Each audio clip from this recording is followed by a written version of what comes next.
So every every time that right before I go live, I have to like hit a button that like this isn't for kids. It's not for kids. I think I've sworn once or twice. I think it's fair. Yeah. I think it's honestly it's not for kids because it'd be just like profoundly boring for kids. But anyway. So here I am. I actually just did a recalculation of the pages because I was hoping, I was like, maybe I got it wrong and I don't have as many pages to read right now. And I totally do. I totally do.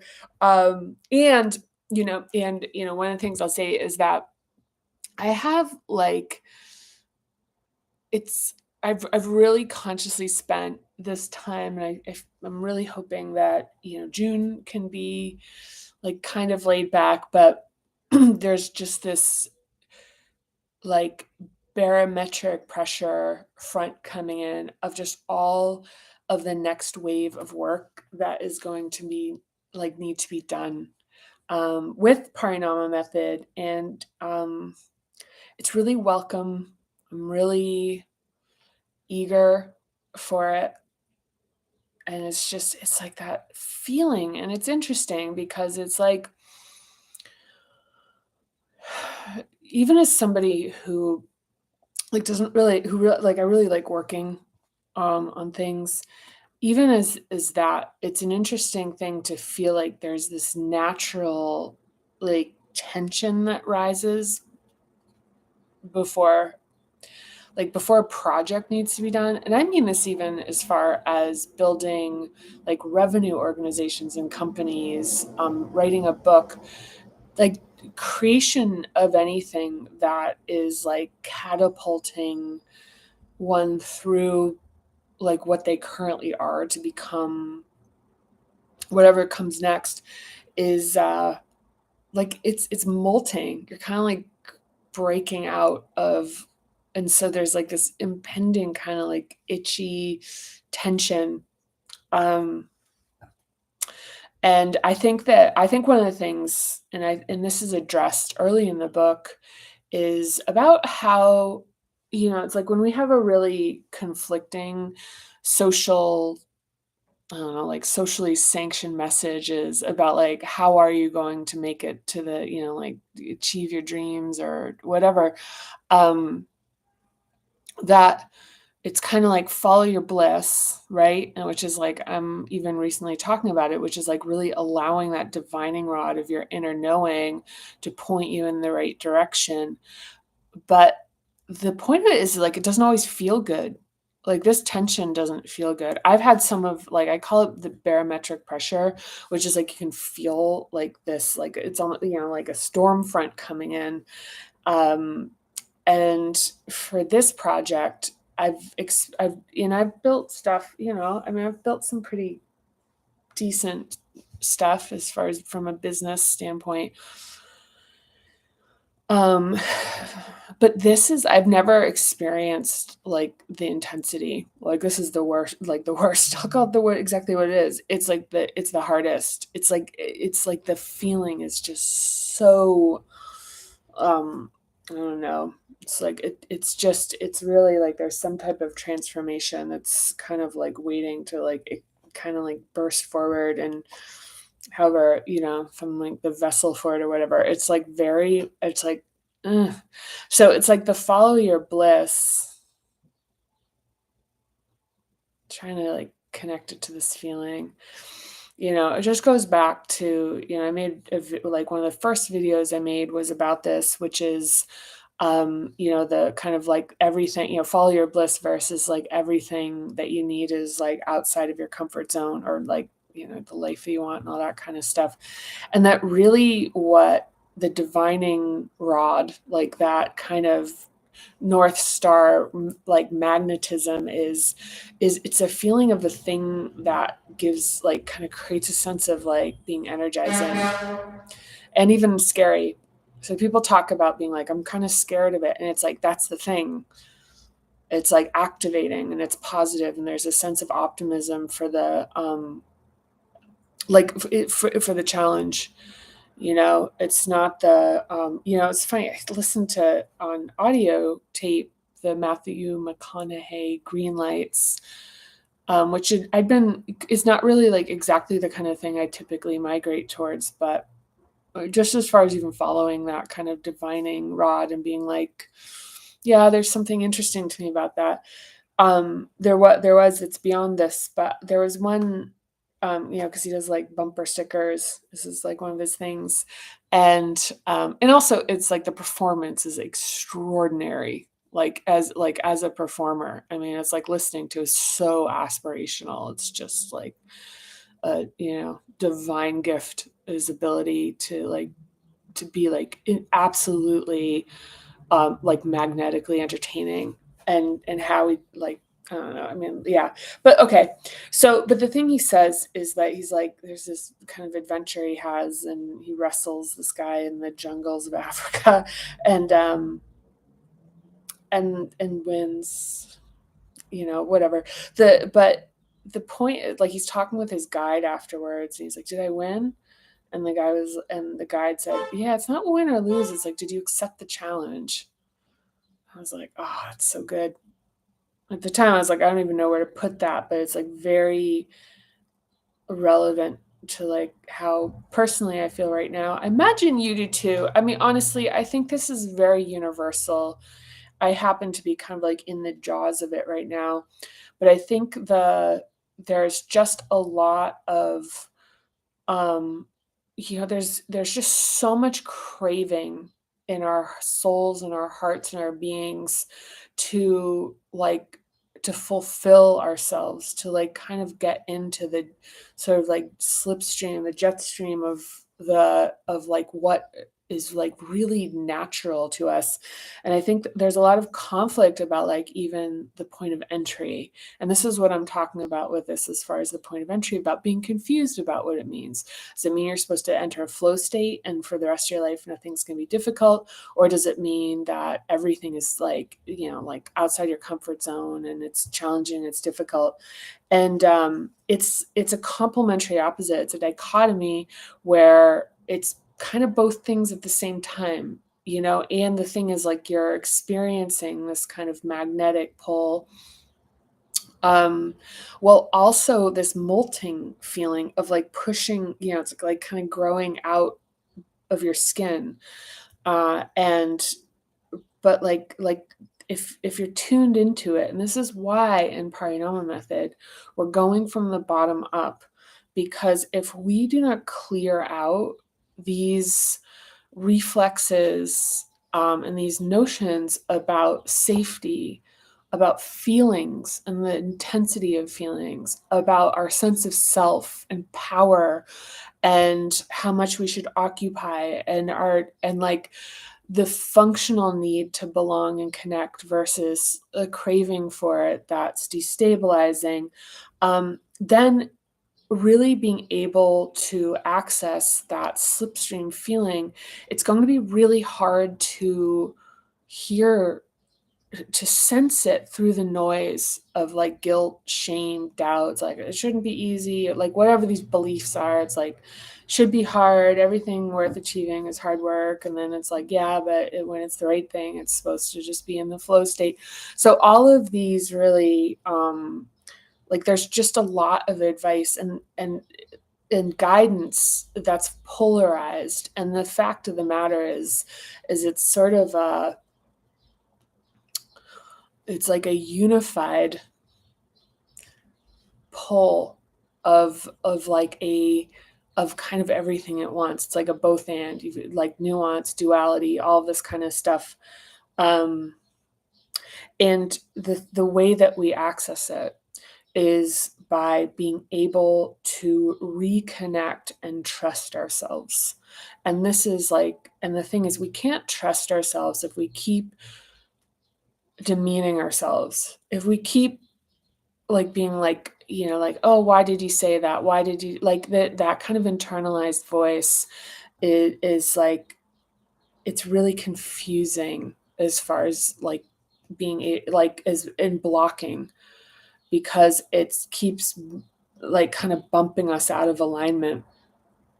And so part of what we're doing here is that we're really clearing through the hubs, bit like lock by lock, like section by section, to really understand these parts of ourselves so we can reconcile them and make them more dynamic, so that for our creation, for the creation and the building and the fulfillment that we ache for,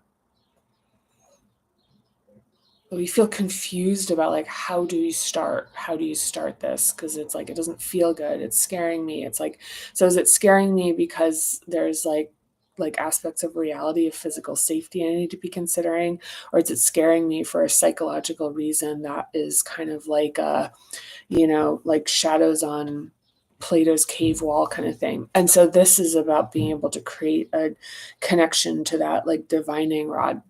So yeah. Yeah, it's like, how do you know it's right? It's like it actually feels like energizing. That can mean scary. And there's an aspect of like mental acuity. And so one of the things is, like, when we're moving in the wrong direction, I'll call it the wrong direction. When we're moving into adaptations, when we're moving into situations that our adaptations are informing the selection of, that like actually take us in ways that are necessary, that may be safer in a particular way, but not safer. Like, I mean, I think you're gonna know what I mean if I'm saying this. Um, One of the things is we'll get confused. Like, things will feel confusing because we'll be off the page in a way, like, um and so it's the thing, it's like, do you feel energized, and do you feel like you kind of understand things? The thing about, like, it's over my head, or it's like too much, I don't get it. And even just being drained mentally, being like, oh, I don't know, I don't know, I don't know, like that kind of thing. um just pay attention to this stuff. Pay attention. Okay. Yeah, and also I'll say one of the things about talking about this into, like, a void, because right now, if you're watching this, you're watching it in the future. And that's another thing. There is a delay for creation and reception, especially initially, for your own creation, for validation. Takes a while to build some momentum. So there is a period of time of, like, talking to ourselves, you know, um, which I think is part of the hero's journey, in a sense of going into the abyss, as Joseph Campbell talks about. But oh, I forgot what I was about to say. Sure, it was great, but it's past. So anyway, so I'm going to read the inflating, shrinking, and combination. We're on page 100. And how are we doing on time? Okay, I think I can get through some of this. I'm going to just read and comment. I think one of the things, it's like I have this thing where I keep, like, talking about it before I read it, and then, like, in the writing, it's in there. So if you're ready, I'm ready. So let's do this. All right, inflating, shrinking, and combination. The two primary adaptation patterns are shrinking, avoidance and minimizing of emotions, and inflating, expansive and unpredictable emotions. One adaptation hides feelings, shrinking, and the other fills a room with emotional expression, inflating. Neither have full awareness, governance, or control of feelings and emotions, and both tend towards being emotionally unavailable.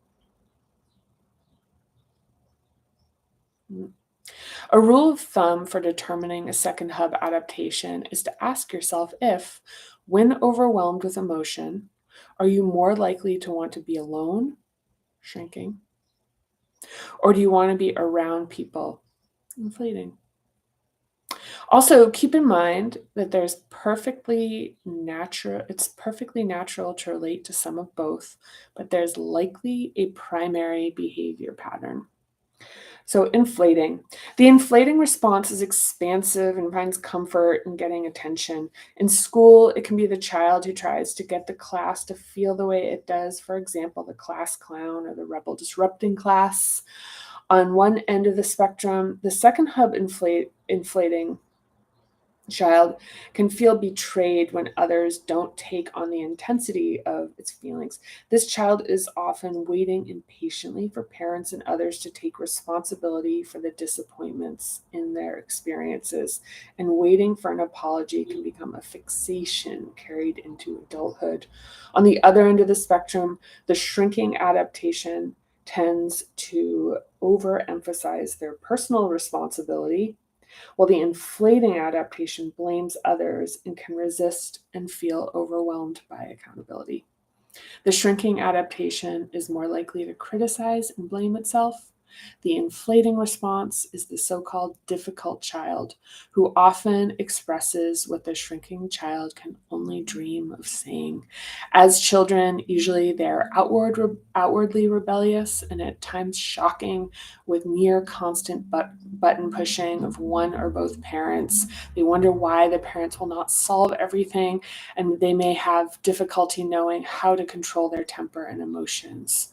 Fierce, unpredictable, and social, this overcompensating adaptation may feel protective and possessive of their shrinking siblings, but resentful and envious of the approval received for their perceived perfection and easiness. Because they are bold and brave, often speaking truth to power, the inflating child is often vilified and made to feel that it is too much. Although there's often the appearance of excitement and aliveness, this adaptation tends to have trouble emotionally regulating and can be unpredictable, which can lead to feeling defensive or ashamed. The fear of vulnerability leads to dominant social positioning, seeking people who will look up to them and not question them. They tend to live in the past and spend time with younger people who lack confidence, and so they can become controlling and sometimes can abuse their power. Despite the appearance of being unapologetic, the inflating second hub wants to be attended to and cherished, and is often mystified and ashamed of the outcomes of their unregulated and expansive emotional behavior. But without emotional literacy, they are likely to feel helpless and even identify themselves by their lack of emotional control. That's just who I am, as a way to manage the shame and discomfort of it. Because folks with the inflating adaptation are so misunderstood and can be a bit scary when their emotions are intense and out of control, they're often met with a lack of sympathy and compassion when they suffer.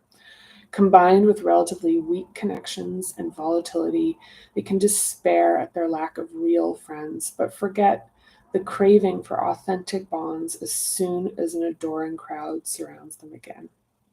They get angry about boundaries and need them, but will only be open to working on themselves when they feel low, a state that can quickly change.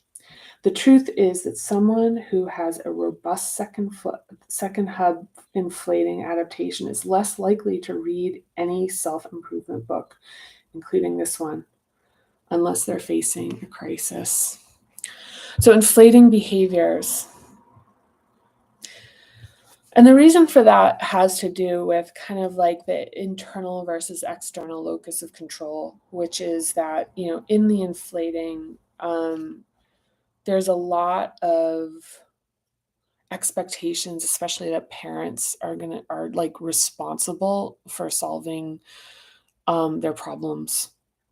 Oddly enough, it's almost like an inflating adaptation would look at this book as kind of a sort of almost like a court document to like prove that what was done wrong to them, when that is, not the intended case of this. But and then once we get to the shrinking, we'll see the counter of that is like taking too much responsibility and accountability. So both of these are just like our extremes outside what is like a blended dynamic response, which is like a mix of accountability and a mix of responsibility. That's like a bit more even. All right. So inflating behaviors is frustrated by others. They should have known. Why didn't you blank? I'm surrounded by idiots. Craves change, is easily bored, is impulsive, impatient, and seeks immediate gratification. Is highly social, has social dependency with a fixation on others who look up to or worship them, feels lost and anxious with quiet or when alone, has a sense of conquest versus intimacy with sex, openly talks about sex or discloses private information about partners, gets absorbed in strong feelings, tries to pull others into them, and often views the lack of emotional participation by others as disloyalty or even betrayal, gets absorbed in the intense emotions of others, is unaware of their own boundaries with a tendency to invade those of others, is pleasure seeking, is soothed by immature or is soothed by immediate gratification to alleviate mounting frustrations and difficult emotions. The social persona is the so-called bad one, and the body is numb unless highly stimulated, hence the search for stimulation. And also there could be, kind of some depression in there, but in both of these. So shrinking. Folks with a shrinking adaptation tend to take complete responsibility for interruptions and developmental shortcomings. They blame themselves and use control to comfort and soothe themselves. The shrinking, easy child, so-called mature beyond its years, is contained, restricted, and these qualities are carried into adulthood, often leading to success in professional environments. In a classroom, these children are excellent candidates for teacher's pet. Well behaved, responsible, and with a strong desire for self control through perfectionism. They often seek parental validation through being so called good, a validation that never comes from emotionally immature parents. But these children blame themselves and just try harder. Complicating matters, emotionally immature parents may even feel competitive with them, just as they get wrapped up in the drama associated with an inflating child. Also common with a shrinking child is the assumption by adults that their good behavior indicates that they're doing fine and don't need help. The second hub, shrinking adaptation, needs permission for self-gratification, believing that everything needs to be earned. This correlation with taking blame and responsibility for negative things that have happened that were outside of their control. There's discomfort with being in debt to anyone because of the vulnerability. Folks with a shrinking tendency make their emotional needs smaller and become exhausted trying to earn and deserve enjoyment. This pursuit can become so exhausting, it's avoided almost like completely. Any so-called debt of gratitude becomes guilt, and asking for what they want feels equally scary because it risks the devastation of rejection. So disordered eating of all kinds, such as fixating on healthy eating, calorie guilt or fixation, restrictions of any kind, cleansing, and obsessive exercising can be a sign of imbalance in this hub. Fixation on dieting and perfection of the body indicate that working to strengthen the balance of this hub can be rewarding and bring greater peace to the emotional relationship with food. The shrinking adaptation manages emotions by diminishing them when flooded with feelings. The escape is deciding that it's just not that big of a deal. Conversely, the inflating will make a big deal out of a problem, but be unlikely to address it directly with a person who has upset them and instead complains to everyone except the offending person. When or if they do address the issue directly, it's likely to be explosive and combative. A shrinking sibling will simultaneously admire and resent its inflating sibling and seek and seethe at the attention and special treatment it receives for poor behavior. Higher expectations placed on the behavior of the so called easy shrinking child means that when they do misbehave, they're told, I expect that from your inflating sibling, but not from you. Again, the inflating sibling can carry resentment towards the so called perfect well-behaved, shrinking brother or sister.